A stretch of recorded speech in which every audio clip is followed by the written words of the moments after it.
जय हिंद, जय भारत दोस्तों।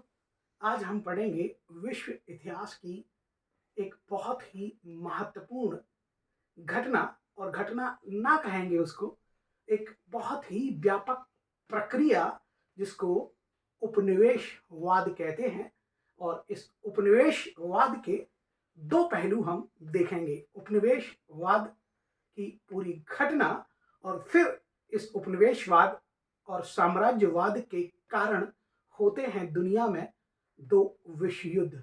प्रथम विश्व युद्ध 1914 से लेके 1918 तक, और द्वितीय विश्व युद्ध 1939 से लेके 45 तक। इन दोनों विश्व युद्धों ने दुनिया को बहुत बहुत बड़े स्तर पर प्रभावित किया। ये दोनों विश्व युद्ध इसी उपनिवेशवाद और साम्राज्यवाद के कारण ही हुए थे। और द्वितीय विश्व युद्ध के बाद इन्हीं उपनिवेशों के समाप्त होने की प्रक्रिया, उपनिवेशों के साम्राज्यों के अंत की प्रक्रिया को विद्वानों ने, इतिहास के विद्वानों ने भी उपनिवेशीकरण की संज्ञा दी है, जिसे हम कॉलोनाइजेशन और डीकॉलोनाइजेशन के नाम से जानते हैं। तो ये उपनिवेशवाद की घटना यूरोप से ही शुरू होती है, क्योंकि इसी देश में हुआ था पुनर्जागरण। और पुनर्जागरण की परिणति कहते हैं, रेनेसां की परिणति, वहां पर बहुत ही बौद्धिक चेतना का जन्म हुआ था। वहां के लोग, यूरोप के लोग, खुले समुद्र में, कहते हैं वैज्ञानिक आविष्कारों के साथ, दिक्सूचक यंत्र के साथ, बड़े बड़े जहाजों के साथ, पुनर्जागरण की परिणति के फलस्वरूप खुले समुद्रों में उतरे और उन्होंने नई नई भौगोलिक खोजें की। इन नई नई भौगोलिक खोजों को हम कहीं ना कहीं भारतीय आधुनिक इतिहास में कोलंबस और वास्को डी गामा के रूप में भी देखते हैं। ये उसी पुनर्जागरण काल की एक महत्वपूर्ण प्रक्रिया का भाग था, जब भारत की खोज पुर्तगाली वास्को डी गामा ने की थी। इसी पुनर्जागरण के कारण बहुत से वैज्ञानिक आविष्कार हुए थे, और वैज्ञानिक आविष्कार के माध्यम से व्यापार, वाणिज्य, उद्योग पर भी प्रभाव पड़ा था। खैर, लेकिन विशेष प्रभाव जो व्यापार, वाणिज्य और उद्योगों पर पड़ेगा, वो पड़ेगा 18वीं और 19वीं शताब्दी के प्रारंभ में होने वाली औद्योगिक क्रांति का। इस औद्योगिक क्रांति से यूरोप के उन्हीं देशों में जिन्होंने, कहते हैं, इस पुनर्जागरण में बढ़ चढ़कर भाग लिया था, उन्हीं देशों में औद्योगिक उत्पादन क्रांतिकारी तरीके से बढ़ेगा। ये औद्योगिक क्रांति वैसे तो संपूर्ण यूरोप से हुई थी, लेकिन कहते हैं औद्योगिक क्रांति का मुख्य प्रारंभ इंग्लैंड से माना जाता है। इंग्लैंड की परिस्थितियां ऐसी अनुकूल थी कि उसने औद्योगिक क्रांति को प्रारंभ किया, या औद्योगिक क्रांति को प्रारंभ करने का श्रेय उसी इंग्लैंड को दिया जाता है। इस औद्योगिक क्रांति से पूरे यूरोप में उत्पादन के क्षेत्र में क्रांति आई, और जब यूरोप में उत्पादन बहुत अधिक बढ़ा, तो उस उत्पादन हुई वस्तुओं को खपाने के लिए, उनके लिए आवश्यक बाजारों के लिए, और उन, कहते हैं, बाजारों के लिए कच्चा माल लाने के लिए उन्होंने उन खोजी गई भौगोलिक स्थानों पर, देशों पर अपने उपनिवेश स्थापित किए। यहाँ दो शब्द आते हैं, उपनिवेशवाद और साम्राज्यवाद, जिनमें थोड़ा सा अंतर दिखाई देता है। उपनिवेशवाद जो संकल्पना है वो थोड़ी सी व्यापक है, जबकि साम्राज्यवाद की संकल्पना थोड़ी सी संकुचित है। साम्राज्यवाद की संकल्पना का संबंध केवल और केवल राजनीतिक विचारधारा से है। केवल राजनीतिक स्तर पर किसी क्षेत्र पर आधिपत्य स्थापित कर लेना, उसकी सत्ता को पलट कर वहां सत्ता स्थापित कर लेना, साम्राज्य की स्थापना कहलाती है। इस साम्राज्य को हमने ब्रिटिश साम्राज्य के रूप में भी देखा।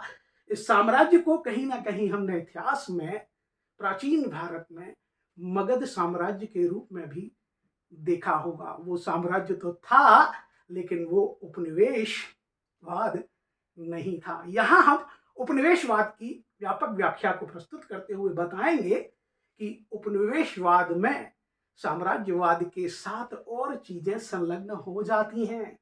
उपनिवेशवाद में कहते हैं कि उस क्षेत्र पर, उस देश विशेष पर, उस भूभाग विशेष पर विशिष्ट प्रभाव डाला जाता है और उसकी संस्कृति, उसके धर्म, उसकी राजनीति, उसके रहन सहन, उसके जीवन स्तर को प्रभावित किया जाता है। उपनिवेशवाद साम्राज्यवाद से इस स्तर पर थोड़ा सा आगे निकल जाता है। अब हम बात करते हैं उपनिवेशवाद और साम्राज्यवाद की परिणति।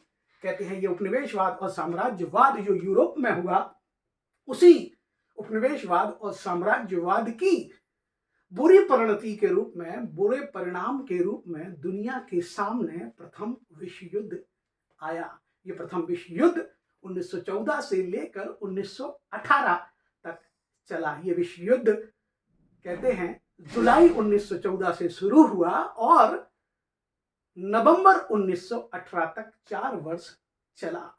हालांकि इस युद्ध को विश्व युद्ध कहा जाता है, इस युद्ध को सर्वांगिक युद्ध या टोटल वार कहा जाता है, उसके पीछे भी कुछ कारण हैं, क्योंकि अभी तक हुए किसी युद्ध को विश्व युद्ध की संज्ञा नहीं दी गई थी। एक ब्रह्म प्रश्न उठता है कि इसे ही विश्व युद्ध क्यों कहा जाता है, इसे ही सर्वांगिक वार क्यों कहा जाता है।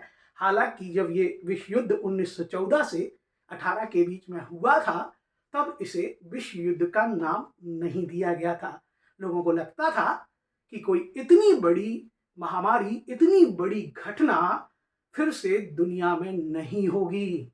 लेकिन इस प्रथम विश्व युद्ध के परिणामों ने, इस विश्व युद्ध की शांति संधियों ने ऐसे बीज बोए कि मात्र 20 साल के अंतर पर द्वितीय विश्व युद्ध हो गया, जो कि प्रथम विश्व युद्ध से ज्यादा त्रासद और भयानक था, जिसने दुनिया को परमाणु विस्फोट जैसी त्रासदी दी।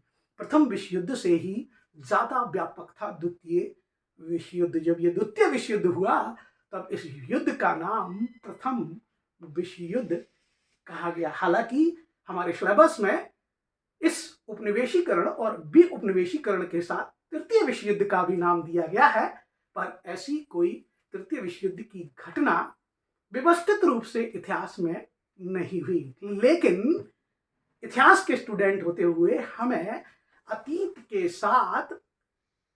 के साथ वर्तमान के प्रभाव को भी समझना चाहिए। कहते हैं इतिहास में निरंतरता और परिवर्तन के क्रम में उस अतीत के विश्व युद्धों से होते हुए आज के इजराइल फलस्तीन के घटनाक्रम में, आज के रूस और यूक्रेन के क्राइसिस में, आज के north Korea south Korea crisis में, आज के इंडो पाक क्राइसिस में, जब दुनिया लगता है कि विश्व युद्ध के मुहाने पर पहुंच गई है। हालांकि इन घटनाओं में हुई हिंसक वारदातें विश्व युद्ध को भी कहीं पीछे छोड़ देती हैं। जैसे रूस और यूक्रेन में इतना नरसंहार हो चुका है कि वो विश्व युद्धों के मायने में भी थोड़ा सा आगे निकले। अभी आप पिछले कुछ दिनों से इजराइल फलस्तीन के बीच में भी एक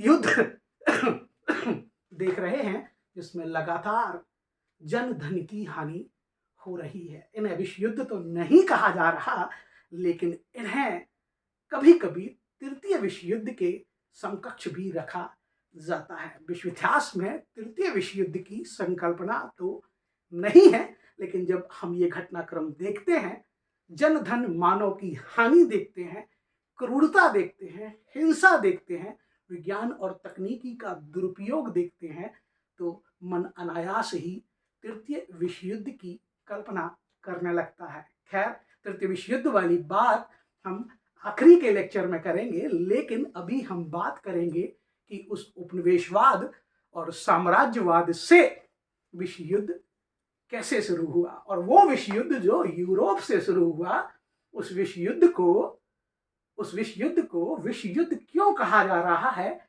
सर्वांगिक युद्ध क्यों कहा जा रहा है, यूरोप महाद्वीप में होने वाला युद्ध पूरी दुनिया के युद्ध के रूप में कैसे देखा जा रहा है, तो उसका जवाब हम ही देंगे आपको कि पहले जितने युद्ध होते थे वो स्थान, क्षेत्र या सत्ता विशेष को लेकर होते थे, लेकिन अब ये जो युद्ध हुआ था इसने यूरोप की सीमाओं को पार करके अन्य महाद्वीपों की सीमाओं को भी छुआ था। इसमें ऐसा कोई क्षेत्र नहीं होगा जिसने जिसने इस युद्ध को के क्षेत्र को स्पर्श ना किया हो। यह युद्ध अटलांटिक महासागर में लड़ा गया, ये युद्ध प्रशांत महासागर में लड़ा गया, ये युद्ध कहीं ना कहीं अप्रत्यक्ष रूप से अफ्रीका में भी लड़ा गया, एशिया में भी लड़ा गया। ये युद्ध कहते हैं अपने साथ दूसरे युद्धों की तुलना में व्यापक स्वरूप और उसी के क्रम में व्यापक परिणाम लिए हुए था। पहले के युद्ध सत्ता विशेष में होते थे, पहले के युद्धों में केवल सैन्य हानि होती थी, सैनिक को मारता था, लेकिन इस विश्व युद्ध ने सैनिकों के अलावा आम मानवों को भी आम नागरिकों को भी अपना शिकार बनाया, आम नागरिकों को भी अपना टारगेट बनाया और आम नागरिक भी सैनिकों से ज्यादा संख्या में मारे गए। इस युद्ध ने कहते हैं जीवन को पूरे तरीके से प्रभावित किया। इस युद्ध ने संपूर्ण विश्व में जीवन को सामाजिक, धार्मिक, आर्थिक और राजनीतिक रूप से प्रभावित किया। इस युद्ध के बाद व्यापक परिणाम सामाजिक क्षेत्र में दिखाई देते हैं, राजनीतिक क्षेत्र में दिखाई देते हैं और आर्थिक क्षेत्र में भी दिखाई देते हैं। आज तक किसी युद्ध का इतना व्यापक परिणाम दुनिया के सामने नहीं आया था। इस प्रथम विश्व युद्ध की पृष्ठभूमि से उठाकर हम उसके कारण के साथ उसके घटनाक्रम और उसके परिणाम को समझने का प्रयास आगे की क्लास में करेंगे। तो बड़े ध्यान से सुने कि ये विश्व युद्ध की कहानी कैसे चलती है। हम कम समय में सारी सारगर्भित बातों को समझाने का प्रयास करेंगे। हालांकि हम यहाँ लेखन का कार्य तो नहीं करा पाएंगे, लेकिन हम लगातार निरंतर प्रभाव में इतिहास की सारी चीजों को समेटते हुए उपनिवेशवाद के साथ साथ, साम्राज्यवाद के साथ साथ हम प्रथम विश्व युद्ध के सारे घटनाक्रम को समझेंगे।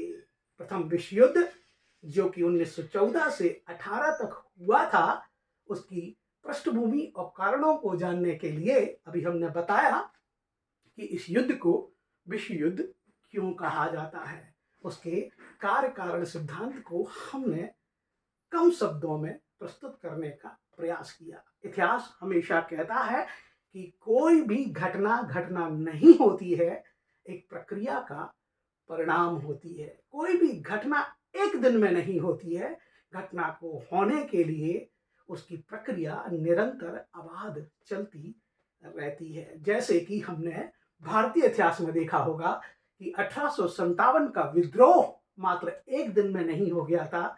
उस विद्रोह को होने में लगभग अंग्रेजों के आगमन से, प्लासी के युद्ध से लगभग 1757 से 100 वर्षों का समय लगा था। और उसका कारण केवल वो चर्बी वाले कारतूस नहीं थे, वो तो उसका मात्र तात्कालिक कारण थे। उसके अपने सामाजिक, आर्थिक, राजनीतिक, सांस्कृतिक, धार्मिक और सैन्य कारण भी थे।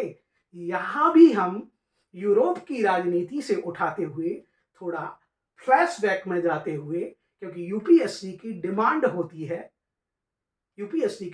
होती है कि आप किसी भी चीज को ग्रास रूट लेवल से उठाते हुए उसे समझाएं और उसको पीक तक ले जाएं। यूपीएससी की डिमांड होती है कि आप बताएं कि अतीत से वर्तमान तक निरंतरता और परिवर्तन के क्रम में हम आज उसको किस रूप में देखते हैं।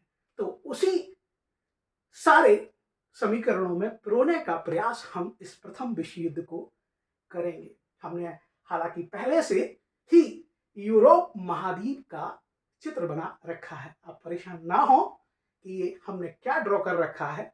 हमने पूरे विश्व को नहीं बनाया है, इस यूरोप महाद्वीप को बनाया है। इस यूरोप महाद्वीप के उन देशों, कुछ कम देशों को उकेरने का प्रयास यहाँ किया है जिनके अंतर्विरोध, जिनकी दुश्मनी, जिनकी शत्रुता, जिनके एक दूसरे के प्रति दुराभाव जाके प्रथम विश्व युद्ध का कारण बनेंगे। हालांकि ये यूरोप आज की विश्व राजनीति में इकट्ठा हो गया है और यूरोपीय संघ के रूप में जाना जाता है, जिस यूरोप ने दो दो विश्व युद्धों को जन्म दिया। और आज इस यूरोप में कोई संघर्ष नहीं होता है, लेकिन दो विश्व युद्धों के बाद ये सारे क्राइसिस, ये सारे संकट स्मार्ट तरीके से, बहुत अच्छे तरीके से एशिया और दूसरी जगह शिफ्ट कर दिए गए हैं, जिन्हें हम आज इजराइल फलस्तीन के रूप में, नॉर्थ कोरिया साउथ कोरिया के रूप में, इंडो चाइना के रूप में देखते हैं, इंडो पाकिस्तान और इंडो चाइना के रूप में देखते हैं। खैर वो बात आखिरी लेक्चर तक जाएगी, उस पिक्चर को हम आखिरी तीसरी क्लास तक क्लियर करने का भरसक प्रयास करेंगे। अभी आते हैं हम अपने यूरोप महाद्वीप के इस टॉपिक पर कि ये यूरोप महाद्वीप है जो प्रायद्वीपों का महाद्वीप कहा जाता है। भूगोल में इसको प्रायद्वीपों का महाद्वीप कहा जाता है क्योंकि ये महाद्वीप तीन ओर से समुद्र से घिरा हुआ है और एक ओर से ये भूमि से जुड़ा हुआ है। ऐसी भूमि जो तीन ओर से समुद्र से घिरी हुई और एक ओर से स्थल भाग से जुड़ी हो, उसको प्राय द्वीप कहते हैं। इसलिए इस यूरोप को, जो उच्च अक्षांशों में स्थित है, उत्तरी ध्रुव के लगभग नियर स्थित है पृथ्वी पर, कहते हैं इसकी अवस्थिति लगभग ये है जो समशीतोष्ण जलवायु के लिए जाना जाता है। उस यूरोप को हम प्रायद्वीपों का महाद्वीप कहते हैं। इस यूरोप में पुनर्जागरण की घटना हुई 13वीं 14वीं शताब्दी में, फिर 17वीं 18वीं शताब्दी में हुई औद्योगिक क्रांति। इसी यूरोप में हुई थी 1789 में फ्रांस की क्रांति, जिसमें नेपोलियन बोनापार्ट का नाम फ्रांस की क्रांति के पुत्र और फ्रांस की क्रांति के हंता के रूप में आता है। ये सारी बातें हम इसलिए बता रहे हैं क्योंकि प्रथम विश्व युद्ध में उपनिवेशवाद और साम्राज्यवाद में इन सारी चीजों का घालमेल आपको दिखाई देगा। पुनर्जागरण नहीं होता तो भौगोलिक खोजें नहीं होती, यूरोप के मानव का इतना साहस नहीं होता, नई वैज्ञानिक खोजें नहीं होती, वैज्ञानिक तार्किक विचारों को महत्व नहीं दिया जाता, और फ्रांस की क्रांति अगर नहीं होती तो शायद राजतंत्र की कभी विदाई नहीं होती और लोकतंत्र की स्थापना, जनता के लिए जनता के शासन की स्थापना, शक्तियों के पृथक्करण के सिद्धांत की स्थापना, पंथ निरपेक्षता की स्थापना दुनिया को शायद कभी सुनाई नहीं देती। इस फ्रांस की क्रांति ने ही दुनिया को राजतंत्र की जगह लोकतंत्र की संकल्पना दी है। और उसी के बाद औद्योगिक क्रांति ने इस यूरोप के उत्पादन को सीधे सीधे कारीगर के घर से कारखाना पद्धति तक शिफ्ट कर दिया था। और उस कारखाना पद्धति के कारण, इतने विकास के कारण, इतनी कहते हैं संपत्ति के कारण यूरोप से ही उपनिवेशवाद का निर्यात हुआ और किसी महाद्वीप ने कभी उपनिवेशों की स्थापना के प्रयास नहीं किए। और इन्हीं उपनिवेशवादी देशों की आपसी प्रतिस्पर्धा, उनकी कूटनीतिक संधियां, उनका सैन्यवाद, उनका अंध राष्ट्रवाद, कहते हैं इस दुनिया को प्रथम विश्व युद्ध और द्वितीय विश्व युद्ध तक ले जाएगा। इसी यूरोप ने दुनिया की दशा और दिशा निर्धारित की है। अब हम अपने महत्वपूर्ण टॉपिक पर आते हैं। यहाँ हमारा उद्देश्य कहीं से भी आपको भटकाना नहीं है, लेकिन एक विश्व इतिहास के स्टूडेंट को, खासतौर पर यूपीएससी, खासतौर पर सिविल सर्विसेज के स्टूडेंट को इन सारी चीज़ों की जानकारी होना चाहिए। ध्यान रखें, इसलिए जब विश्व इतिहास पढ़ा जाता है, बहुत स्टैंडर्ड तरीके से पढ़ा जाता है, तो उसे फ्रांस की क्रांति से, पुनर्जागरण से ही शुरू किया जाता है। तब जाके फिर औद्योगिक क्रांति, उपनिवेशवाद, साम्राज्यवाद, और तब आता है आपका प्रथम विश्व युद्ध और द्वितीय विश्व युद्ध। तो प्रथम विश्व युद्ध की जब हम बात कर रहे हैं, यूरोप का मैप हमने बना रखा है, तो हम देखते हैं इसकी पृष्ठभूमि कि जो 1914 से लेके 18 तक चला प्रथम विश्व युद्ध, 1914 से लेके 18 तक चला जो विश्व युद्ध, उस विश्व युद्ध की पृष्ठभूमि, उसके कारण, उसका घटनाक्रम कहाँ से शुरू होता है। पहले तो हम थोड़ी सी लोकेशन देख लेते हैं। पूरे यूरोप के देशों की लोकेशन जब हम देखेंगे तो हम देखेंगे कि एक विशालकाय देश हमें दिखाई दे रहा है जिसका नाम है रूस। हालांकि ये दुनिया का क्षेत्रफल की दृष्टि से सबसे बड़ा देश है और जिसका एक बहुत बड़ा भाग एशिया में है, लेकिन इसका बहुत बहुत ज्यादा राजनीतिक रूप से सक्रिय भाग यूरोप में आता है। ये यूरोप की एक बड़ी ताकत माना जाता है रूस। इसी क्रम में जब हम आगे बढ़ते हैं तो हमें एक देश दिखाई देता है जर्मनी। ध्यान रखना, जर्मनी, जिसका नाम आते ही हमें हिटलर का नाम दिमाग में कहीं ना कहीं आ जाता है। लेकिन हिटलर के पहले भी जर्मनी के एकीकरण के दौरान, जर्मनी के इंटीग्रेशन के दौरान, कहते हैं एक बहुत बड़ी पर्सनालिटी उभर के आती है जिसका नाम है ऑटो वॉन बिस्मार्क। अगर आप जर्मनी के एकीकरण को नहीं समझेंगे, जर्मनी के एकीकरण को नहीं जानेंगे, सेडान के युद्ध को और सेडोबा के युद्ध को नहीं जानेंगे, तो आप फ्रांस और जर्मनी की प्रतिद्वंद्विता को नहीं समझ पाएंगे। केवल जर्मनी के नाम के साथ हिटलर का नाम ही नहीं जुड़ता, ऑटो वॉन बिस्मार्क का नाम भी जुड़ता है। जिस बिस्मार्क ने, जिस जर्मनी के चांसलर ने अपनी बुद्धि के बल पर, जिस जर्मनी के चांसलर ने अपनी साम दाम दंड भेद की नीति के तहत, कहते हैं, जर्मनी का एकीकरण किया था। लेकिन इस जर्मनी के एकीकरण के दौरान उसने अनेक देशों को आहत भी किया था। इनमें से एक देश फ्रांस था, जो कि एक अपना बहुत कीमती क्षेत्र, जो लगभग यहाँ था, अल्लास लॉरेन का क्षेत्र, अल्लास लॉरेन का क्षेत्र जो खनिज संसाधनों से भरपूर था, उसको फ्रांस ने जर्मनी के हाथों खो दिया था। और जर्मनी द्वारा छीने गए इस क्षेत्र को हमेशा पाने की ललक फ्रांस में थी। कहते हैं अपमान बोध इतिहास का निर्माण कराता है, तो आपको ये अपमान बोध फ्रांस के अल्लास लॉरेन के क्षेत्र छिन जाने में भी दिखेगा, और आगे आपको ये अपमान बोध जर्मनी के साथ प्रथम विश्व युद्ध के बाद की गई वर्साय की संधि में भी दिखेगा, जिस एक संधि ने द्वितीय विश्व युद्ध की पृष्ठभूमि का निर्माण कर दिया था। लेकिन दोनों में कॉमन चीज अपमान होना था।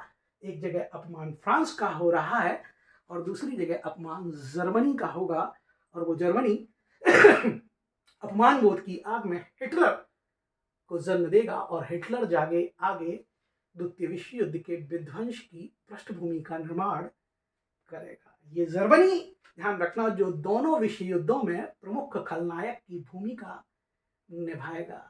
आज आपको मालूम होना चाहिए कि यूरोप की सबसे बड़ी अर्थव्यवस्था, यूरोप का सबसे बड़ी अर्थव्यवस्था जर्मनी क्यों संयुक्त राष्ट्र संघ के 5 सदस्यों में से नहीं है, जबकि उससे छोटी अर्थव्यवस्थाएं, उससे कम विकसित देश फ्रांस और ब्रिटेन स्थायी सदस्य के रूप में हैं। जब हम द्वितीय विश्व युद्ध में जाएंगे, मित्र राष्ट्रों के प्रयासों को पढ़ेंगे, तब हमें समझ में आएगा कि मुख्य विपक्षी, मुख्य खलनायक, अगर हम सिनेमा की बात करें कि प्रथम विश्व युद्ध और द्वितीय विश्व युद्ध कोई सिनेमा है, फिल्म है, तो उसका खलनायक माना जाएगा कौन? जर्मनी। ध्यान रखना, इसलिए उस जर्मनी को आज विश्व राजनीति में वो स्थान प्राप्त नहीं है। खैर, हम यूरोप के मैप के माध्यम से आपको चीजें बता रहे थे, संक्षिप्त में प्रयास कर रहे हैं क्योंकि हमारे पास समय भी कोई बहुत ज्यादा नहीं है। इस जर्मनी की कहानी, जिसका कहते हैं कि ये एक क्षेत्र पोलैंड, रूस के पहले पोलैंड वाला भाग भी आता है, ये पोलैंड वाला भाग भी आता है।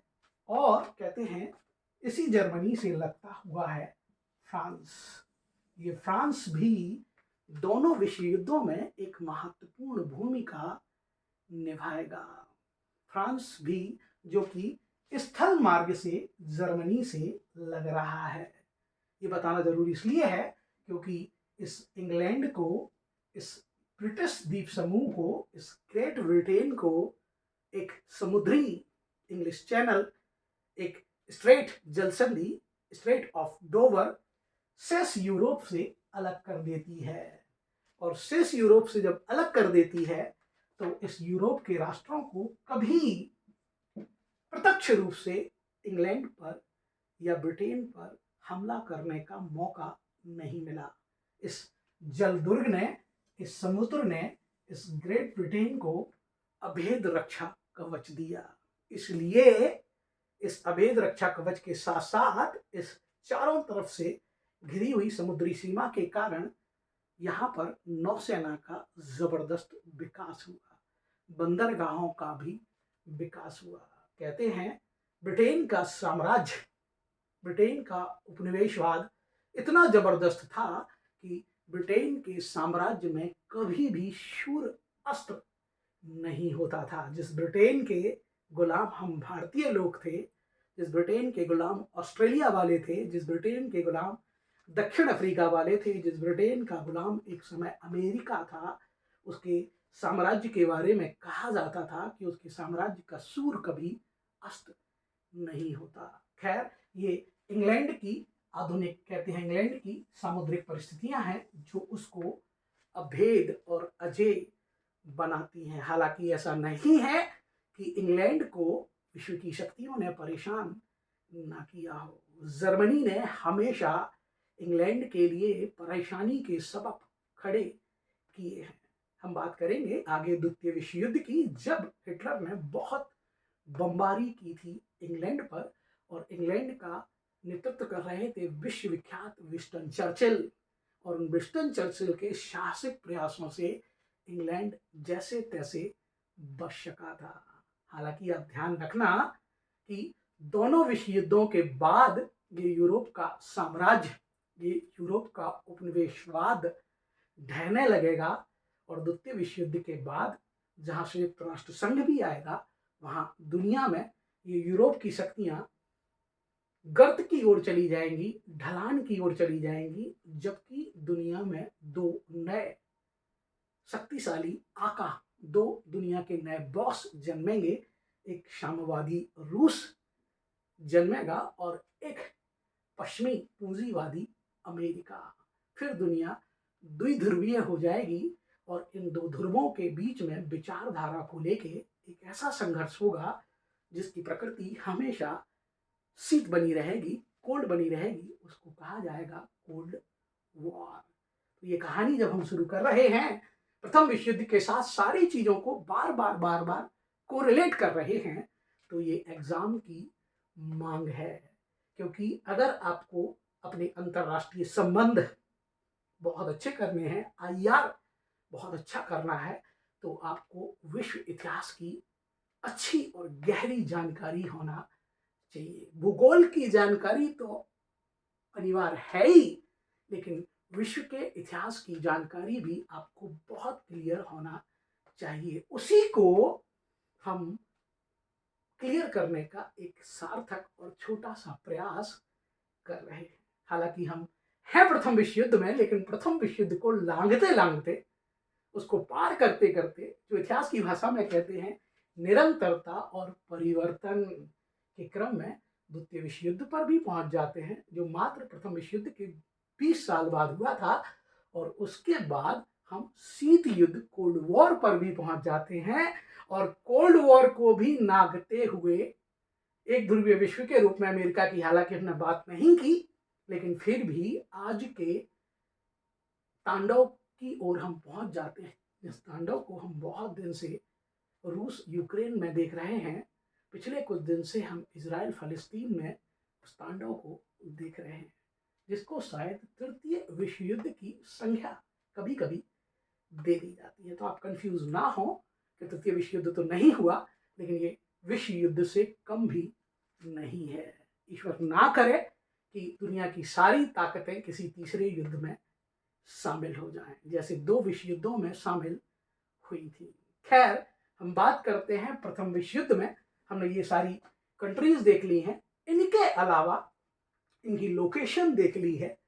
फ्रांस और जर्मनी बिल्कुल लगे हुए हैं, इसलिए दोनों विश्व युद्धों में जर्मनी इस फ्रांस को बार बार पराजित करेगा, उसके अपमान का मान मर्दन करेगा, लेकिन ब्रिटेन को जीतने में उसे पूर्णतः सफलता नहीं मिलेगी। हालांकि जर्मनी रूस पर भी अटैक करेगा, लेकिन रूस पर अटैक करने का निर्णय उसका द्वितीय विश्व युद्ध में गलत साबित हो जाएगा। हालांकि प्रथम विश्व युद्ध में रूस जब इंग्लैंड और फ्रांस और अमेरिका के साथ युद्ध कर रहा था, मिलके जर्मनी, ऑस्ट्रिया और इटली और ऑटोमन साम्राज्य, जो यहाँ ऑटोमन साम्राज्य जिसे तुर्की भी कहते हैं, उसके खिलाफ संघर्ष कर रहा था। तो वहां एक बड़ी घटना होती है, रूसी साम्यवादी क्रांति, जो 1917 में होती है, और रूस प्रथम विश्व युद्ध से अपना नाम वापस ले लेता है। खैर, इसके अलावा अगर एक क्षेत्र की चर्चा हम ना करें तो शायद प्रथम विश्व युद्ध की कहानी शुरू ही ना हो पाए, क्योंकि प्रथम विश्व युद्ध अगर किसी कारण से हुआ था तो वो सबसे बड़ा कारण था वॉल्कन प्रायद्वीप। वॉल्कन प्रायद्वीप के छोटे छोटे देश जो उग्र राष्ट्रवाद के कारण, कहते हैं वॉल्कन प्रायद्वीप के देश जो उग्र राष्ट्रवाद के कारण स्वतंत्र देशों की स्थापना का प्रयास कर रहे थे, और वहां की जातिगत समस्याएं, वहां की स्थानीय समस्याएं इतना बड़ा रूप ले लेती हैं कि ये वॉल्कन प्रायद्वीप का युद्ध प्रथम विश्व युद्ध का रूप धारण कर लेता है। तो इस वॉल्कन प्रायद्वीप को बताना बहुत जरूरी है। जिस वॉल्कन प्रायद्वीप में रूस अपना प्रभुत्व स्थापित करना चाहता था, इस वॉल्कन प्रायद्वीप में बहुत बहुत छोटे छोटे देश हैं। ऑस्ट्रिया हंगरी उससे लगा हुआ है, सर्बिया, आपके स्लोवाकिया, चेकोस्लोवाकिया, सर्बिया, ग्रीस, बहुत छोटे छोटे देश आज भी इस वॉल्कन प्रायद्वीप में है। और यही वॉल्कन प्रायद्वीप प्रथम विश्व युद्ध का तात्कालिक और सबसे महत्वपूर्ण कारण बनेगा। हालांकि हमने जर्मनी के एक चांसलर बिस्मार्क की बात की थी। उस बिस्मार्क ने बहुत समय पहले एक घोषणा कर दी थी कि अगर कभी दुनिया में विश्व युद्ध होगा तो वो इस वॉल्कन को लेके ही होगा। उस राजनीतिज्ञ की वो घोषणा कहीं आगे सिद्ध होती दिखाई आपको देगी। खैर, ये वॉल्कन प्रायद्वीप, अब हम प्रथम विश्व युद्ध जिसको हम बता चुके थे, जो 1914 से लेके 18 तक हुआ था, और जिसे विश्व युद्ध या सर्वांगिक युद्ध क्यों कहा जाता है, वो भी हमने आपको बताया था। सारी चीजों को समझने के लिए हम लेखन कार्य तो नहीं करा रहे हैं, लेकिन आप अगर इस वीडियो को बार बार देखेंगे तो आपको वो चीजें थोड़ी सी क्लियर होंगी। बार बार देखेंगे तो थोड़ी से ज्यादा और थोड़ी भी क्लियर होंगी। खैर, प्रथम विश्व युद्ध के अब हम कारणों पर आते हैं। प्रथम विश्व युद्ध के पहले की पृष्ठभूमि हमने थोड़ी सी आपको बताई। अब हम प्रथम विश्व युद्ध के कारणों पर आते हैं। और प्रथम विश्व युद्ध के कारणों में ध्यान रखना, प्रथम विश्व युद्ध के कारणों में जब हम बात करेंगे, प्रथम विश्व युद्ध के कारणों में जब हम बात करेंगे तो ध्यान रखना, यहाँ सबसे बड़ा कारण पहले निकल के आएगा साम्राज्यवादी उपनिवेशवादी प्रतिस्पर्धा। साम्राज्यवादी और उपनिवेशवादी प्रतिस्पर्धा जो मुख्य रूप से होगी ब्रिटेन और जर्मनी के बीच में। हालांकि जर्मनी के उपनिवेशवाद और साम्राज्यवाद में शामिल होने की घटना 1870 के बाद, और कहें तो 1890 के बाद शुरू होती है। यहाँ हम थोड़ा सा उपनिवेशवादी और साम्राज्यवादी प्रतिस्पर्धा वाले टॉपिक में ही थोड़ा गहरा जाएंगे। अगर उसके कारणों को हम यहाँ लिखें तो सबसे पहले होगी कि साम्राज्यवादी प्रतिस्पर्धा। साम्राज्यवादी प्रतिस्पर्धा इसका पहला कारण होगी, और उसी को हम थोड़ा एक्सप्लेन करेंगे। फिर आगे होगी, कहते हैं कूटनीतिक संधियां।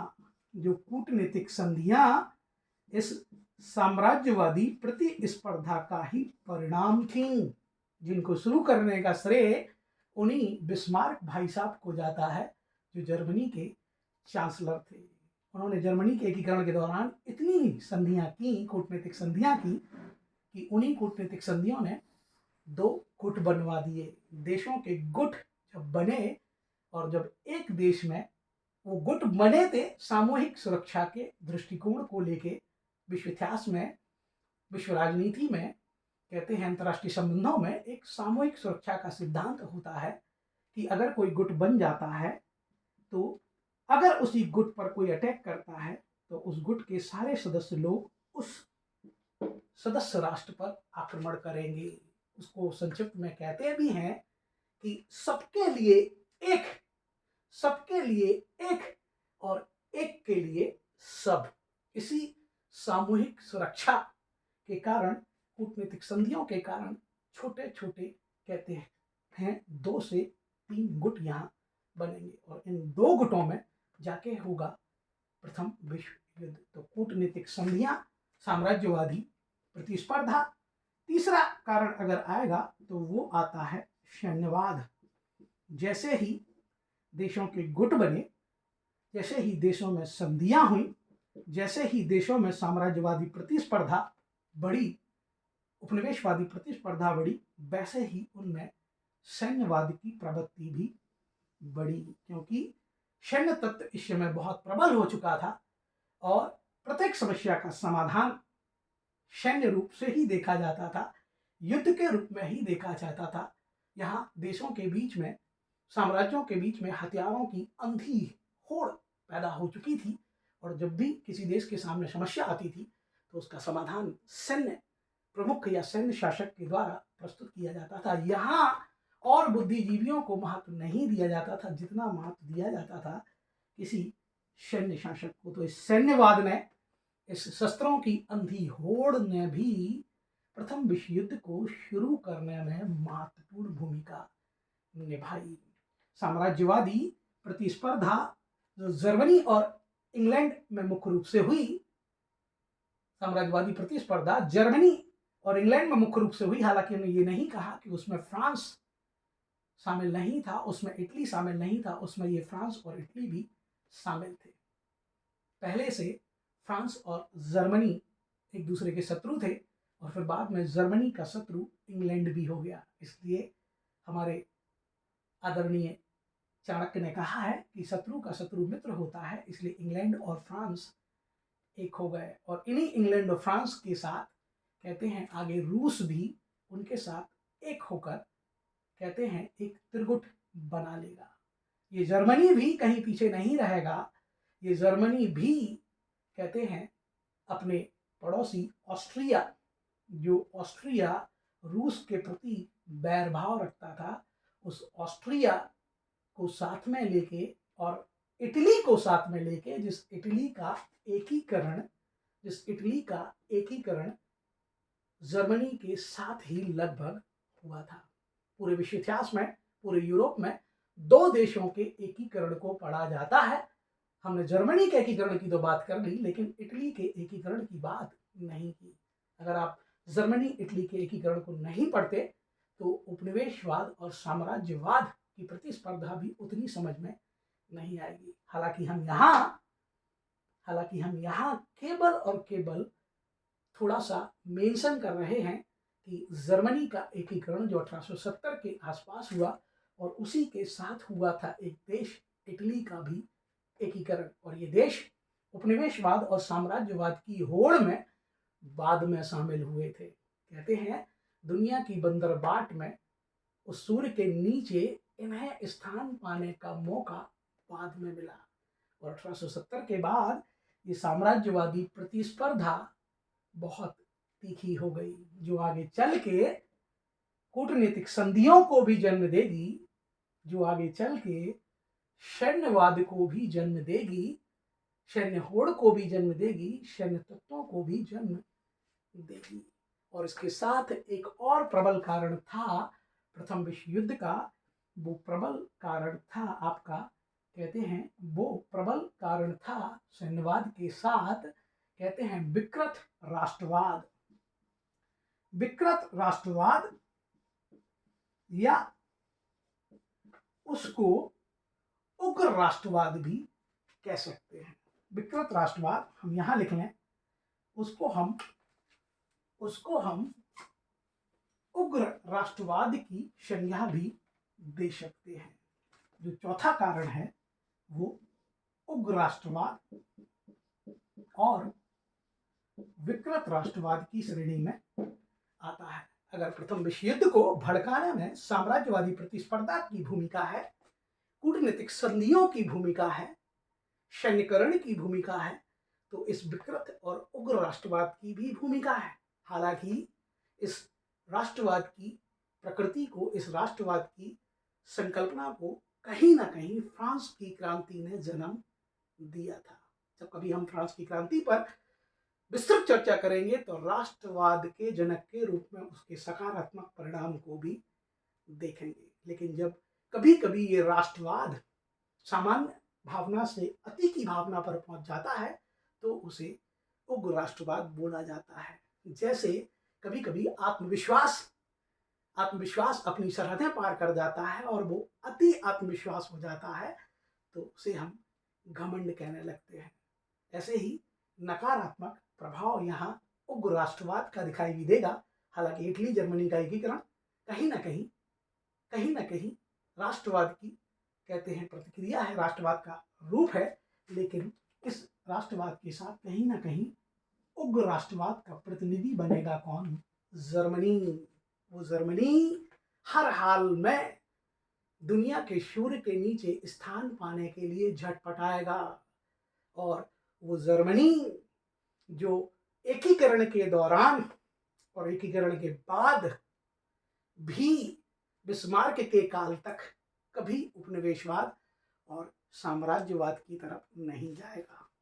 यहाँ हम बिस्मार्क का नाम फिर से लेंगे कि जब तक 1790 तक बिस्मार्क सत्ता में रहा, बिस्मार्क पावर में रहा, उसने फ्रांस को अपना सबसे बड़ा शत्रु माना और फ्रांस को शत्रु मित्र विहीन करने का हर प्रयास उसने किया। उसने कभी भी साम्राज्यवाद या उपनिवेशवाद की होड़ में जर्मनी को शामिल नहीं किया। लेकिन 1790 में विलियम केसर नाम के राजा की एंट्री होती है, विलियम केसर द्वितीय की एंट्री होती है और ये विलियम केसर उस बिस्मार्क को आगे निरंतर कार्य नहीं करने देता है और जर्मनी का ये सर्वे सर्वा अपने हठी व्यक्तित्व के कारण, अपने अहंकारी व्यक्तित्व के कारण, अपनी महत्वाकांक्षाओं के कारण कहीं ना कहीं प्रथम विश्व युद्ध का एक कारक वो भी बन जाता है। हालांकि अभी हम उग्र राष्ट्रवाद की बात कर रहे हैं तो इस उग्र राष्ट्रवाद में केवल जर्मनी ही नहीं, दूसरे देश ऑस्ट्रिया का नाम भी आएगा और उसके तात्कालिक कारण प्रथम विश्व युद्ध के सर्बिया को भी इसमें आप पीछे नहीं रख सकते, क्योंकि सर्बिया और ऑस्ट्रिया ही प्रथम विश्व युद्ध के तात्कालिक कारण बनेंगे। सर्बिया और ऑस्ट्रिया ही प्रथम विश्व युद्ध के तात्कालिक कारण बनेंगे। लेकिन हम उस तात्कालिक कारण पर पहुंचे उसके पहले हम उग्र राष्ट्रवाद के साथ एक व्यक्ति का जिक्र कर चुके हैं जिसका नाम है विलियम केसर, जर्मनी का सम्राट। क्योंकि हमने बताया आपको कि बिस्मार्क की इच्छा कभी भी ब्रिटेन को या इंग्लैंड को चुनौती देने की नहीं थी। बिस्मार्क का जर्मनी का टारगेट तो फ्रांस था, उसका टारगेट हमेशा से फ्रांस था और उसकी विदेश नीति का, उसकी संधियों का एक ही मंतव्य था कि फ्रांस को कभी मित्रों से युक्त ना होने दें ताकि फ्रांस कभी इकट्ठा होकर जर्मनी से बदला ले और अल्लास लॉरेन के क्षेत्र के साथ और भी हानि पहुंचाए। लेकिन जैसे ही उस राजनीतिक बिस्मार्क का, कहते हैं, पतन होता है, विलियम केसर यहाँ का सम्राट बनता है, जहाँ उसे एक सशक्त जर्मनी मिला था, एक एकीकृत जर्मनी मिला था। जिस जर्मनी के एकीकरण की घटना प्रशा के नेतृत्व में, बिस्मार्क, प्रशा एक क्षेत्र है, एक राज्य है जिसने जर्मनी के एकीकरण की भूमिका को निभाया था।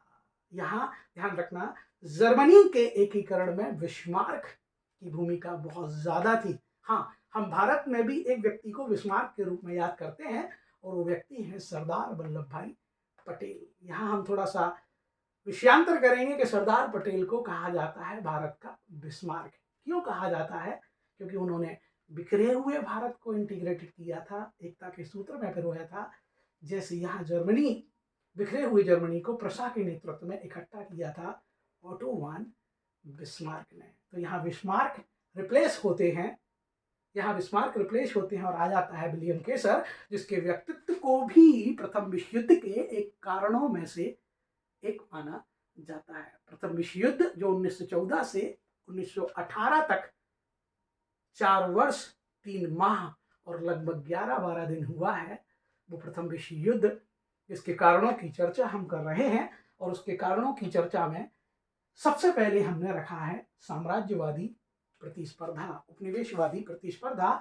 दूसरे नंबर पर हमने कूटनीतिक संधियों को रखा है, जिनके जनक के रूप में हमने जर्मनी के बिस्मार्क का नाम लिया है। फिर हमने इन कूटनीतिक संधियों के साथ, साम्राज्यवाद के साथ सैन्यवाद की संकल्पना भी प्रस्तुत की कि देशों में हथियारों के लिए अंधी दौड़ लगी हुई थी। ये सैन्यवाद आपको आज भी दिखाई दे जाएगा, आज भी ये सैन्यवाद दिखाई दे जाएगा। और देशों के बीच में युद्ध के कारण ये सैन्यवाद या सैनिक या हथियारों की होड़ मानी जाती है। विकृत राष्ट्रवाद को भी हमने बताया कि राष्ट्रवाद की उग्र प्रवृत्ति, और राष्ट्रवाद की उग्र प्रवृत्ति कहते हैं जिसमें राष्ट्र अपने आप को सर्वश्रेष्ठ समझते थे। राष्ट्रों के अलावा एक बुरा पहलू और था इसमें कि जाति विशेष भी अपने आप को श्रेष्ठता के पैमाने पर सबसे ऊपर रखती थी। उन्हें एक जातीय दंभ था, नस्ल का दंभ था, और वो शासन करना, दूसरे लोगों पर शासन करना अपना जन्म सिद्ध अधिकार मानते थे। इस नस्लवाद को हम भारतीयों ने, हम गुलाम भारतीयों ने 200 वर्ष भोगा है। उस नस्लवाद को समझने में हमें ज्यादा, उस जातीय श्रेष्ठता को, उस ब्रिटिश दंभ को समझने में हमें ज्यादा परेशानी नहीं होना चाहिए।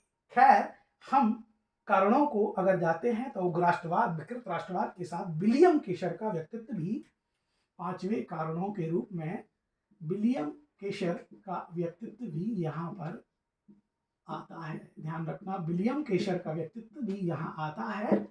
और तात्कालिक कारण पर हम पहुंचे, उसके पहले तात्कालिक कारण तक हम पहुंचे, हम पहले बता चुके हालांकि आपको, ऑस्ट्रिया के राजकुमार कहते हैं फर्डिनेंट की हत्या सर्बिया के द्वारा साराजेवो की राजधानी में कर दी गई थी, और उस घटना ने प्रथम विश्व युद्ध के विस्फोट को अंजाम दिया था। उस विस्फोट के बाद चिंगारी से चिंगारी जुड़ती गई, चिंगारी से चिंगारी जुड़ती गई, और विस्फोट पूरे यूरोप के बाद पूरी दुनिया में हुआ। हालांकि पूरा विध्वंस, सैन्य संघर्ष यूरोप महाद्वीप में ही प्रमुख रूप से हुआ, वो हम पहले चर्चा कर चुके हैं आपसे। लेकिन ध्यान रखना, इस तात्कालिक कारण के पहले 2 कारण और हमें याद आते हैं, और वो बता देना हम बहुत जरूरी समझते हैं। तात्कालिक कारण के पहले 2 कारण हमें याद आते हैं, और वो एक कारण है कि किसी अंतरराष्ट्रीय संगठन की अनुपस्थिति, अंतरराष्ट्रीय संगठन की अनुपस्थिति, की कोई भी इंटरनेशनल ऑर्गेनाइजेशन वहां नहीं था, कोई भी विश्व मंच ऐसा नहीं था जो 2 देशों के बीच में आए हुए गतिरोध को बैठा के, समझा के दूर कर सके। इस अंतरराष्ट्रीय संगठन के प्रयास हालांकि 1815 में वाटरलू के युद्ध के बाद वियना कांग्रेस के रूप में किए गए थे, जिसमें दुनिया के शक्ति संतुलन को बचाने का प्रयास दुनिया की कुछ सत्ताओं के द्वारा नेपोलियन के खिलाफ किया गया था। यहाँ फिर से हम शक्ति संतुलन का नाम ले रहे हैं कि वहाँ शक्ति संतुलन नेपोलियन की तरफ झुक रहा था। फ्रांस की क्रांति के प्रमुख व्यक्ति नेपोलियन, तो उन्हें खत्म करने के लिए यूरोप की सारी शक्तियां इकट्ठी हुई थी, और यूरोप में नेपोलियन को पराजित करने के बाद पहली बार कोई संगठन की संकल्पना अगर आई थी तो वो आई थी वियना कांग्रेस में। हालांकि वो ज़्यादा दिन तक नहीं चल पाई, और जब प्रथम विश्व युद्ध के समय ये क्राइसिस आए, जब जर्मनी इंग्लैंड के खिलाफ मन ही मन तैयारी कर रहा है, मन ही मन शारीरिक रूप से भी तैयारी कर रहा है, फ्रांस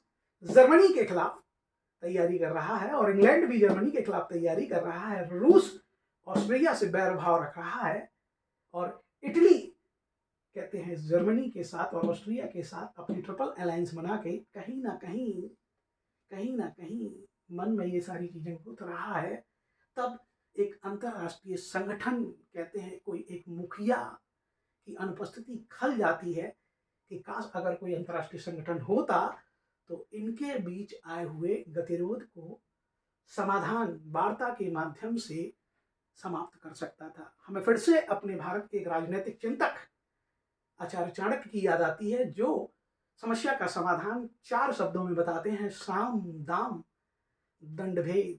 ध्यान रखना, सबसे पहले वो वार्ता की बात करते हैं कि किसी भी समस्या का समाधान सबसे पहले बातचीत से होना चाहिए, तब साम दाम लगाना चाहिए, तीसरे में दंड सेना का प्रयोग होना चाहिए और चौथे में भेद का प्रयोग होना चाहिए। तो वो अंतरराष्ट्रीय संगठन की कमी यहाँ दिखाई देगी और अंतरराष्ट्रीय संगठन की कमी के कारण ये गतिरोध खत्म नहीं होंगे और हो जाएगा प्रथम विश्व युद्ध। अब हम आते हैं एक और कारण पर, जिसको कहते हैं, उस कारण को कहते हैं हम मीडिया की भूमिका।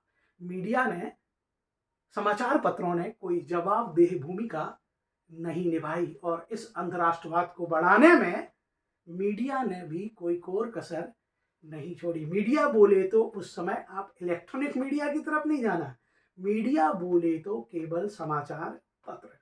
इंग्लैंड के समाचार पत्र जर्मनी पर आरोप कर रहे हैं और जर्मनी के समाचार पत्र इंग्लैंड पर आरोप प्रत्यारोप कर रहे हैं और इन समाचार पत्रों ने सैनिकों के साथ साथ, राजनेताओं के साथ साथ आम जनमानस में भी दूसरे देशों के प्रति विद्रोह की भावना जगा दी थी।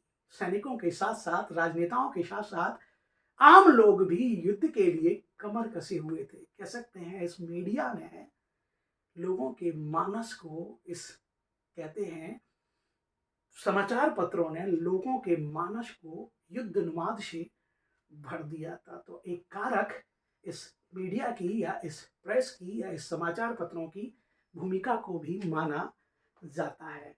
अब सबसे आखिरी में आता है तात्कालिक कारण, जिसकी चर्चा हम पहले कर चुके हैं, लेकिन फिर से एक बार हम बताएंगे कि ऑस्ट्रिया इस वॉल्कन प्रायद्वीप में अपने वर्चस्व को बढ़ाना चाहता था और रूस भी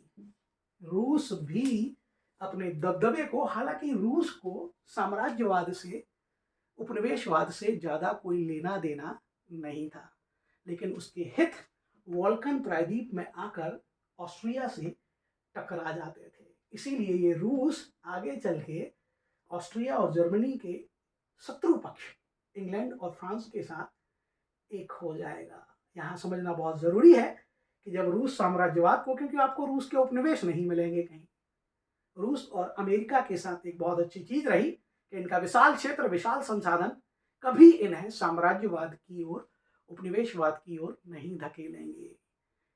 इसलिए ये दोनों देश इन चीजों की संकल्पना का भी विरोध मुखर रूप से तो कम से कम करेंगे। खैर, इस पर हम बाद में चर्चा करेंगे, लेकिन तात्कालिक कारण में कहते हैं कि बोस्निया हर्जेगोनिया को जो कि सर्बिया का एक भाग था, उसको ऑस्ट्रिया हंगरी साम्राज्य को दे दिया जाता है और इस बात से सर्बिया बहुत उद्यत हो जाता है और सर्बिया, जिसको समर्थन दे रहा था अखिल स्लाव, एक जाति का नाम हम लेंगे, स्लाव जाति, इसके नाम पर, अखिल स्लाव जाति के नाम पर, जिसका पैराकोर, जिसका मुखिया रूस अपने को समझता था और स्लाव जाति को इकट्ठा करके एक क्षेत्र की संकल्पना वो चाहता था, उस स्लाव जाति के नाम पर वो सर्बिया को समर्थन दे देगा और सर्बिया के लोग और सर्बिया का एक आतंकी गुट यहाँ के ऑस्ट्रिया के फर्डिनेंड राजकुमार की हत्या साराजेवो के क्षेत्र में कर देगा।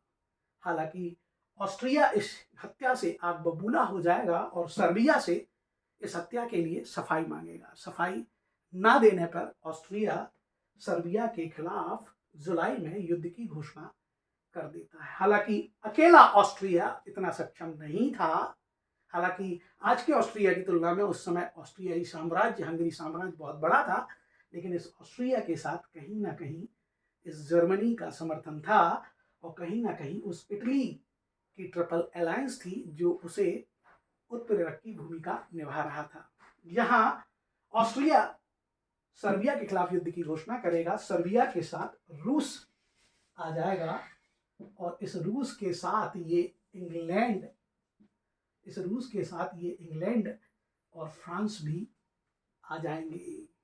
अब बारी है इस पक्ष की, तो जर्मनी, ध्यान रखना यहाँ हम बार बार मैप नहीं बना सकते, इसलिए आपको वहीं एडजस्ट करना पड़ेगा कि जर्मनी, ऑस्ट्रिया और इटली भी दूसरे पक्ष के रूप में प्रथम विश्व युद्ध में कूद जाते हैं और ये विश्व युद्ध चलता है लगभग 4 साल तक। हालांकि अमेरिका इस युद्ध में पहले शामिल नहीं था, लेकिन जर्मनी ने जब 1917 में अमेरिकी युद्धपोतों को डुबोया, जहाजों को डुबोया, तो अमेरिका भी इस प्रथम विश्व युद्ध में शामिल हो गया और अमेरिका के शामिल होते ही पड़ला जर्मनी, ऑस्ट्रिया और इटली का जो भारी हो रहा था वो हल्का पड़ने लगा और अमेरिका ने निर्णायक भूमिका निभाते हुए इस प्रथम विश्व युद्ध में इस जर्मनी, इटली और ऑस्ट्रिया वाले पक्ष को करारी हार झेलने पर मजबूर कर दिया। तो ध्यान रखना, एक तरफ इंग्लैंड, फ्रांस, रूस और आपके कहते हैं रूस और अमेरिका भी शामिल हैं। हालांकि रूस साम्यवादी क्रांति 1917 के तहत अपना नाम वापस ले लेगा और उसके बाद इस तरफ जर्मनी, ऑस्ट्रिया के साथ इटली और इनके साथ ऑटोमन साम्राज्य भी जुड़ा होता है। इस युद्ध में जीत होती है ब्रिटेन और फ्रांस वाले पक्ष की और हार होती है जर्मनी वाले पक्ष की। अब आते हैं हम इस युद्ध के परिणामों पर। हम आते हैं, प्रथम विश्व युद्ध के परिणामों पर आते हैं, जिसमें हमें सामाजिक, आर्थिक और राजनीतिक परिणाम बड़े पैमाने पर दिखाई देंगे। वहीं से हमारी कहानी खत्म होगी। थोड़ा धैर्य बनाकर और रखें और प्रथम विश्व युद्ध के परिणामों को समझने का प्रयास हमारे साथ आप करें।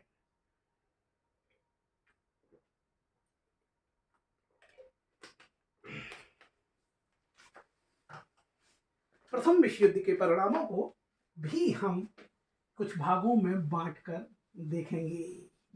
एक हमारा प्रयास है, सार्थक प्रयास है कि आपको प्रथम विश्व युद्ध की कहानी समझ में आ सके। कहीं अगर आप भटके हों तो भटकाने का प्रयास हमारा कहीं से नहीं था, लेकिन हाँ, विश्व युद्ध अगर आप यूपीएससी के स्तर पर पढ़ रहे हैं तो आपको विश्व की और घटनाओं को जानना पड़ेगा। खैर, वो सारी घटनाएं हमने ऑफलाइन क्लास में डिस्कस की हैं। ये मौका आया कि हमें ऑनलाइन प्लेटफॉर्म पर पढ़ाना पड़ा, तो हमने उन चीज़ों को भी जोड़ा। खैर, आगे भी हम आपकी समस्याओं का समाधान करेंगे। अगर आपको कोई समस्या हो तो उसका समाधान हम प्रत्यक्ष रूप से करेंगे, इस प्लेटफॉर्म पर भी करेंगे। आप इस प्लेटफॉर्म का पूरा लाभ उठाएं और हमारा दायित्व है कि यूपीएससी के लेवल को हम टच करें। कोई केवल औपचारिकता न करें कि प्रथम विश्व युद्ध के पृष्ठभूमि, कारण और परिणाम कुछ समय में खत्म कर दिए, हम क्लास की तीसरी करते हैं। खैर, हम परिणामों पर बात करते हैं और परिणाम भी हम जल्दी समेटने का प्रयास करेंगे। और सबसे बड़ा परिणाम, तो ध्यान रखना, सामाजिक क्षेत्र में और राजनीतिक क्षेत्र में इसके सबसे बड़े परिणाम आपको दिखाई देंगे। सामाजिक क्षेत्र में सबसे बड़ा परिणाम होगा कि महिला सशक्तिकरण की संकल्पना। जब पुरुष सारे युद्ध में व्यस्त होंगे तो महिलाएं घर से बाहर निकलेंगी और पुरुषों के सारे काम करेंगी। इसलिए महिला अधिकारों की मांग होगी, महिलाओं के सशक्तिकरण की मांग होगी, उनके महत्व को बढ़ाने की मांग होगी और दुनिया में महिला सशक्तिकरण की संकल्पना प्रथम विश्व युद्ध के बाद जोर पकड़ेगी। ये प्रथम विश्व युद्ध का पहला सामाजिक परिणाम माना जाता है। महिला सशक्तिकरण के साथ साथ कहते हैं श्रमिकों की स्थिति में भी जबरदस्त बदलाव इस प्रथम विश्व युद्ध के दौरान देखने को मिला। सामाजिक परिणामों में हम अगर देखेंगे, हो सकता है कि कोई परिणाम हम भूल जाएं, लेकिन जितने भी हम प्रयास करेंगे कि सामाजिक परिणामों में श्रमिकों की स्थिति काफी अच्छी हो गई, क्योंकि कुशल श्रमिकों की कमी हो गई तो कुशल श्रमिकों की मांग बढ़ गई, और कुशल श्रमिकों की मांग बढ़ी तो उन्होंने परिस्थितियों के अनुसार काम के घंटे, वेतन और सुविधाओं पर बात करना शुरू की। और इसी के तहत भारत में भारत में नहीं, दुनिया में श्रमिक कानून बनने लगे, और साथ ही एक अंतरराष्ट्रीय श्रमिक संगठन अस्तित्व में आया जिसे ILO इंटरनेशनल लेबर ऑर्गेनाइजेशन कहते हैं।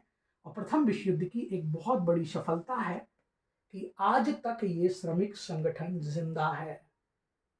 प्रीलिम्स के एग्जामों में पूछ लिया जाता है कि प्रथम विश्व युद्ध की कौन सी संस्था है जो आज भी अपने अस्तित्व में है, तो उसका नाम है अंतरराष्ट्रीय श्रम संगठन। ध्यान रखना, महिला सशक्तिकरण के साथ साथ श्रमिकों की स्थिति में भी प्रथम विश्व युद्ध के बाद जबरदस्त सुधार आएगा। प्रथम विश्व युद्ध के बाद जबरदस्त सुधार महिलाओं की स्थिति में आएगा। लेकिन ध्यान रखना, और चीजों की अवनति यहाँ पर होगी। जैसे एक चीज है कि यहाँ पर एक और सामाजिक प्रभाव देखने को मिलेगा कि ये युद्ध सैनिकों से आगे बढ़कर जन सामान्य तक पहुंच चुका था। हवाई बमबारी हो रही थी जिससे बहुत से लोग मारे जा रहे थे, और जब लोग मारे जा रहे थे, अंधाधुंध तरीके से मारे जा रहे थे, तो उनकी डेड बॉडीज का अंतिम संस्कार नहीं हो पा रहा था, और उन मानव देह के सड़ने के कारण बहुत सी संक्रामक बीमारियां इस समय जन्मी थी। बहुत सी संक्रामक बीमारियां, चिकित्सा संबंधी सुविधा यहाँ नहीं थी, और बहुत सी संक्रामक बीमारियां, जैसी संक्रामक बीमारी थी कोरोना, वैसे ही बहुत सी संक्रामक बीमारियां इस समय उभरी। शिक्षा का स्तर इस समय काफी नीचे पहुंच चुका था। क्योंकि पढ़े लिखे लोगों को पढ़ाई की जगह, कहते पढ़े लिखे लोगों को भी सेना में भर्ती किया गया, और जिन युवाओं को शिक्षा लेनी थी उन्हें सेना में शामिल कर लिया गया। जिन्हें पढ़ने के लिए जाना था उन्हें सेना में शामिल कर लिया गया। इसलिए कहीं ना कहीं शिक्षा का स्तर गिरा। एक सकारात्मक परिणाम और हुआ कि इससे नस्लवाद और क्षेत्रवाद की भावना को, कहते हैं नस्लवाद और क्षेत्रवाद की भावना को थोड़ा सा ठेस पहुंचा। क्यों पहुंचा?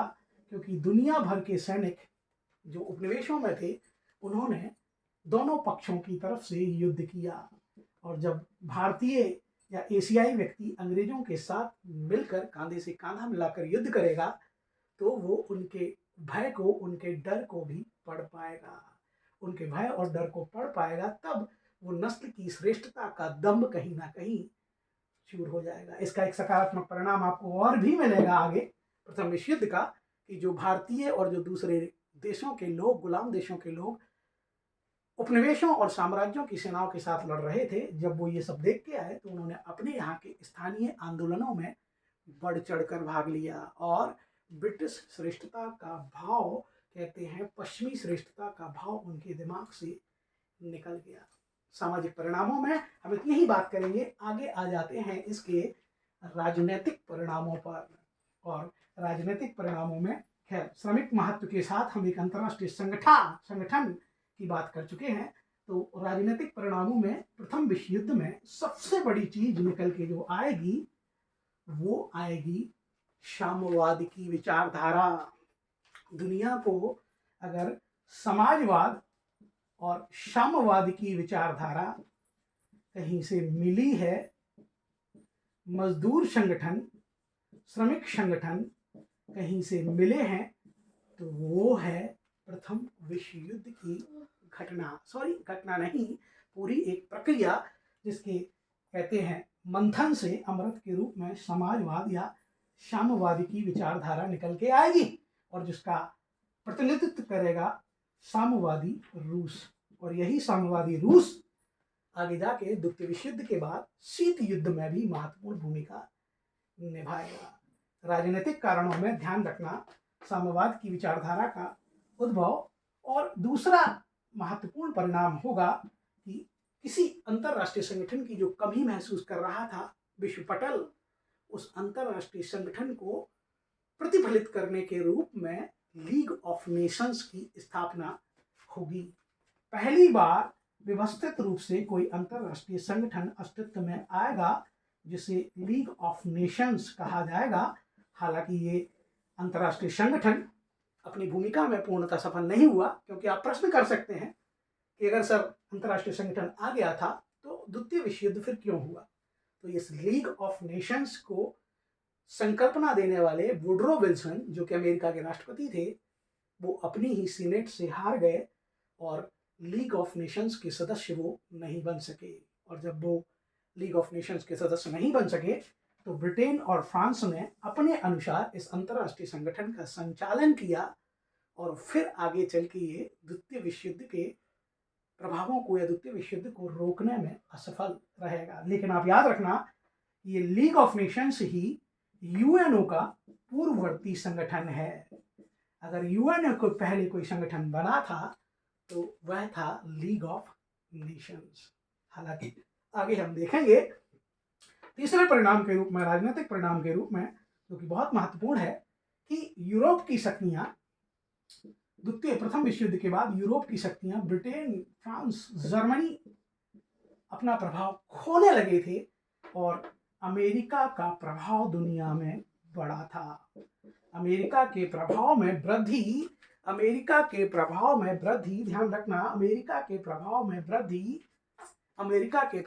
वृद्धि ये प्रथम विश्व युद्ध का बहुत बड़ा परिणाम था। समाजवादी संकल्पना के साथ लीग ऑफ नेशंस अंतर्राष्ट्रीय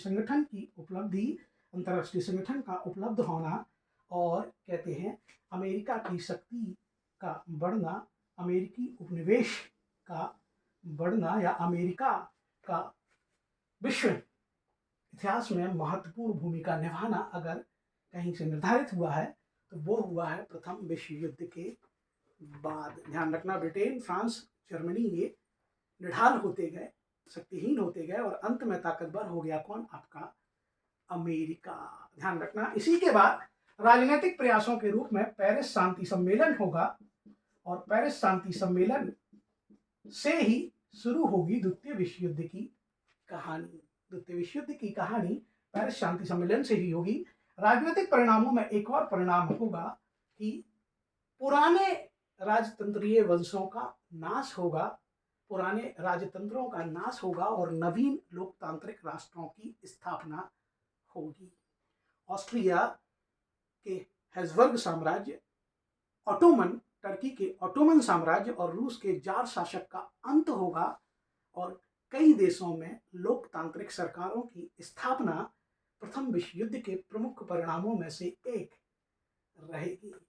और हम जाते जाते यह कहानी खत्म करने से पहले बताएंगे आपको कि इसके आर्थिक परिणाम।